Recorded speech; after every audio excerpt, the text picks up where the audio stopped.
And so the Fed says it will stick to its rate path, but what about other central banks? Joining us now with the big picture, Bloomberg's executive editor for economics, Simon Kennedy. Nandini Ramakrishnan from JPMorgan Asset Management is still with us. And when I told Nandini we would talk central banks next, she gave me a thumbs up, so I think this goes down well. Simon, let's come to you. Good morning to you. Thank you for joining us. So you've done this great piece, your guide, you and the team, I should say, the Bloomberg guide to what the world's central banks have done and what they will do next. Any big picture messages coming from this? I mean, clearly the Fed is setting the pace. Yes, this is available on the terminal and on the web. It's our quarterly guide to what the central banks have been up to and what they're doing, blending both the reporters who cover them and the economists who analyse them. And I think two themes. One, the monetary policy is tightening gradually, and as Jerome Powell would say, it is being led by the Fed. But we've seen 10 of the 22 central banks we monitor have raised interest rates or tightened monetary policy since we last took a look in July, and that's been led by the Fed. So you have that theme going on. At the same time, global policy remains historically loose, and the reason for that is that even with the Fed tightening, the rates aren't that high. They're still groping for that so-called neutral rate that is the difference between a brake and an accelerator. And the ECB, the Bank of Japan, the People's Bank of China, three major central banks are still leaning easy. And so you've got this sense of divergence just at the aggregate, just even though as the aggregate level, we are seeing that removal of easy money. And let me bring a chart into the conversation, because this helps to illustrate just what you were talking about, that divergence and the Fed leading the way. Here's the Fed in yellow on this BTV chart 5548, which you can find on the Bloomberg. Nandini, bringing you into the conversation, interesting to hear Powell talking yesterday then about what higher wages mean. And we saw Amazon, a great story about them increasing their wages. What does this mean for the US economy? Powell's take on this is this increase in wages is not necessarily going to overheat the US economy because of what it does to productivity and or what investments are being made in productivity.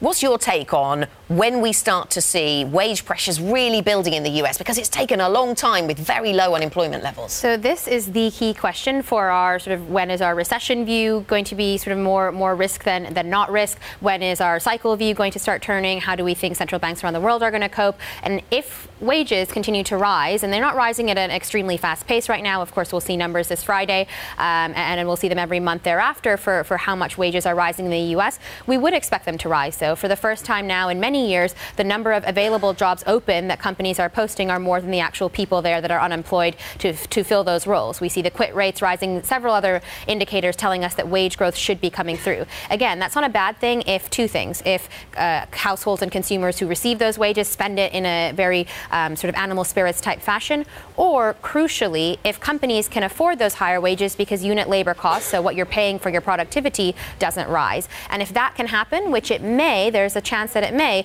then we won't have to be talking about recession risks in 2019 or 20. We can extend that out much further. And so if what Jay Powell says and our view of the optimistic case of productivity coming through happens, then this could be a cycle that goes on for a few more years. Simon, let's talk about another central bank, the ECB, because in the context of Italian risk, one of my colleagues on the MLive blog was saying to me this morning that this Italian risk around BTPs and around what the government does with its budget deficit is the biggest risk, in his view, for markets in the months ahead. I mean, does that sound like a backdrop to the ECB stepping away from the extraordinary amount of easy policy that we've seen? Because they're supposed to be reducing their bond buying just this month, aren't they? And they will stop bond buying at the end of the year.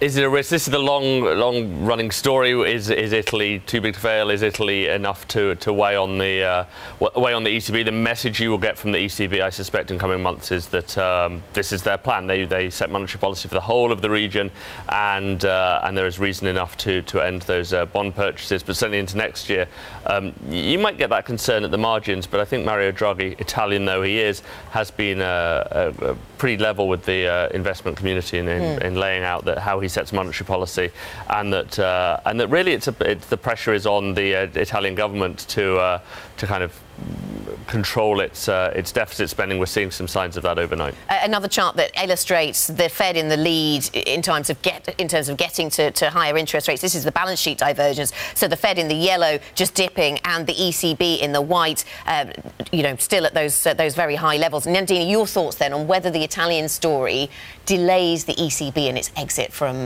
loose policy? Possibly. We do see that they've said after the summer of 2019 is when they'll start raising interest rates. No matter what or when they start, it's going to be a very slow increase, and obviously depends on where we are with the U.S. economic cycle, because if we do go into a global slowdown or downturn, then it's a different scenario where you've got the ECB and the other banks who are still behind in the path now having to catch up and then start cutting again. So there's a lot of variables at play. I think at the moment it does seem like Draghi and the team there are focusing on the pan-European economic story, which is good. Lukewarm growth, not shooting the lights out, but also still quite strong enough to be a bit more hawkish in terms of policy.